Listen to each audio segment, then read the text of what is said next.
భూమి మీద కన్ను మూసాక ఎవడెక్కడికి పోతున్నాడో బైబిల్ చెప్పింది. జ్ఞానం మేఘము విడిపోయి అదృశ్యమగునట్లు పాతాళం అనేది ఒకటి ఉందిరా. చచ్చాక నీకు ఆ పాతాళానికి దిగిపోయిన వాడు మరి ఎప్పుడును రాడు భూమి మీదకి.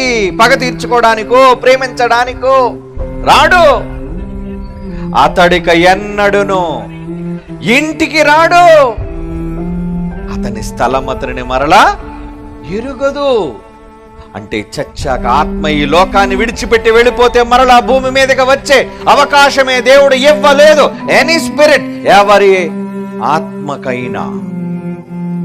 ఆడు మరలా దెయ్యమై రావటమట, ప్రేమను నెగ్గించుకోవడానికి జన్మలో పుట్టటమట. కట్టుకథలు నమ్మకండి.